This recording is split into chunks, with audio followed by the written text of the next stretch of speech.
నమస్తే, welcome to 19 news. నేను మీ శేఖర్. భారతీయ రాష్ట్ర సమితి అధినేత మాజీ ముఖ్యమంత్రి కేసీఆర్ రోడ్ షో ముగిసింది. రోడ్ షోను ఉద్దేశించి కేసీఆర్ మాట్లాడారు.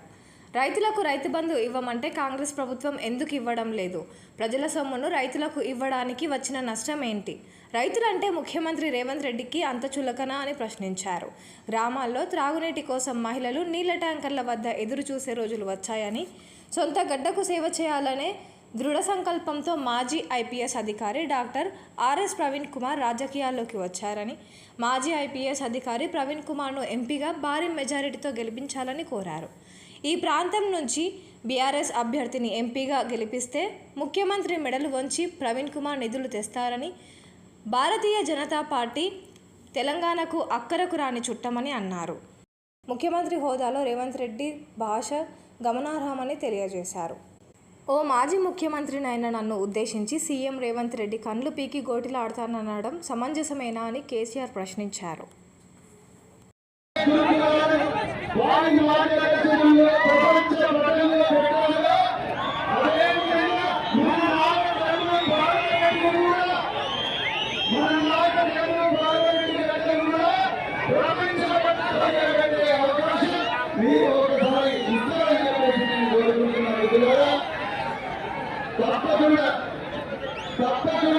తప్పకుండా మీకు రుణపడి ఉంటాను. నిరంతరం మీ మధ్యలోనే ఉంటాను. మన బిడ్డలు నేను పార్లమెంటుకు పోతే మీరందరూ కూడా పార్లమెంటుకు పోతే, నేను పార్లమెంటుకు పోతే నిరంతరం యువకులు పార్లమెంటుకు పోతే, నేను పార్లమెంటుకు పోతే రైతు కూలీలు పార్లమెంటుకు పోతే, నేను పార్లమెంటుకు పోతే విద్యార్థులు పార్లమెంటుకు పోతే, ఇది ఈ పరిపాలన మీ కళ్ళారా చూస్తా ఉన్నారు. ఇంకొక మాట దయచేసి ఆలోచన చేయాలి. బ్రహ్మాండంగా మిషన్ భగీరథ పథకం పెట్టి ప్రతి ఇంటికి నల్ల ఇచ్చి, మున్సిపాలిటీల రూపాయికి కనెక్షన్ ఇచ్చి, ప్రతి పేదవాడితో నల్లబెట్టి ఫ్రీగా పెట్టి బ్రహ్మాండంగా మంచినీళ్ళ సరఫరా జరిగిందిగా. జరిగిందా? ఇప్పుడు జరుగుతుందా? మళ్ళీ బోర్లు ఎందుకు వస్తున్నాయి? మళ్ళీ నీళ్ళ ట్యాంకర్లు ఎందుకు వస్తున్నాయి? మళ్ళీ బిందెలు ఎందుకు మోస్తున్నాము? ఇక మాటలు కోటలు దాటితే కాళ్ళు తంగేలు కూడా దాటలేవు. ఇప్పుడు ఉన్న ముఖ్యమంత్రి, అయ్యా ముఖ్యమంత్రి ఇదేం పని బాబు, నడిచిందని నడిపేయచ్చు కదా కొత్తగా లేకున్నా, నువ్వు కొత్తగా ఏమైనా ఇవ్వకున్నా. ఇప్పుడు ఇంకోటి చెప్తున్నారు, ఇంకోటి ఏం చెప్తున్నారు, మేము 5 ఎకరాలకి రైతు బంధు ఇస్తాం. 6 ఎకరాలు ఏం పాపం చేసిండు, 9 ఎకరాలు ఏం పాపం చేసిండు, 10 ఎకరాలు ఏం చేసిండు? రైతులంటే అంత సులకన్నా సరే 20-30 ఎకరాలకి ఇవ్వమంటే ఒక మాట, కానీ 10-15 ఎకరాల దగ్గర ఇవ్వాలి కదా. ఇవన్నా వద్దా? వీళ్ళు అయ్యే సొత్తే మంది పోతుందా, వీళ్ళ జాగిరి పోతుందా? అదే ఉంది కదా.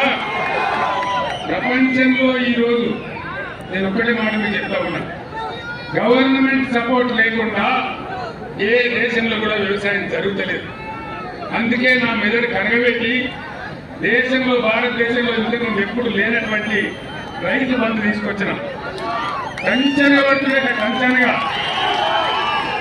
రైతు బంధు పడుతుంటే టింగు మరి మీ సెల్ ఫోన్లు మోగుతుంటే బ్రహ్మాండంగా దర్జాగా మీరు పంటలు పండించినారు. దాన్ని రాసులు వచ్చినాయి. మీరు నడిపించమనుకోని పొద్దుగా పోతే బ్రహ్మాండంగా పొలం పాడి కనబడుతుండే. ఎందుకు ఈ 5 నెలలకి 4 నెలలకి ఇంత సుమారుగా ఎందుకు అంటే ఏం జరగాలి? ఏం జరుగుతుంది? నిన్ను గుజరాత్ ముఖ్యమంత్రి వచ్చినాడు నాగర్కర్నూలు. గుజరాత్కే కావాలన్నా మనకు ముఖ్యమంత్రి. 1500 మంది రాలేని మీటింగ్ చూసింది కదా మీరు. నేను ఒక్కటే మాట మీకు మనవి చేస్తా ఉన్నా, చట్టం ప్రకారం, భారతదేశంలో ఉన్న చట్టం ప్రకారం ఏ రాష్ట్రంలో ఎన్ని జిల్లాలుంటే ప్రతి జిల్లాకు ఒక నవోదయ పాఠశాల ఇవ్వాలి. నవోదయ పాఠశాల ఇస్తే పేద పిల్లలు బ్రహ్మాండంగా చదువుకుంటారు. నరేంద్ర మోడీకి నేను 100 ఉత్తరాలు రాసిన, దండం పెట్టి అడిగినా అయ్యా మాది కొత్త రాష్ట్రం, చట్టం ఉంది, చట్టం ప్రకారం కావాల్సిన నవోదయ పాఠశాల ఇవ్వమంటే ఒక్కటి కూడా ఇయ్యలే. ఆయన ఇస్తే ఇలా నాగరికంలో నవోదయ పాఠశాల రాకపోవునా వచ్చిందా? మరి ఎందుకేయాలి బీజేపీకి ఓటు?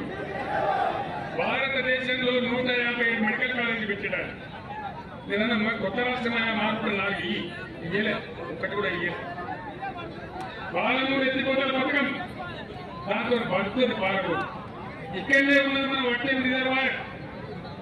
కొన్ని గ్రామాలు పోయినా నీళ్ళు రావాలి, లక్షల ఎకరాలు వారాలని చెప్పి ఆరాటపడి కట్టుకున్నాం. దానికి జాతీయ హోదా ఇవ్వమన్నాం.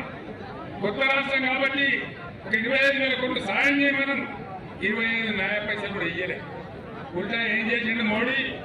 కేసీఆర్, నువ్వు రైతుల మోటార్ల కరెంటు మీటర్లు పెట్టాలి, లేకపోతే సంవత్సరానికి 5,000 కోట్లు నీకు ఇచ్చే గ్రాంట్ కట్ చేస్తాను. నేను చెప్పిన మోడీ గారు నా తల తెగిపడ్డా సరే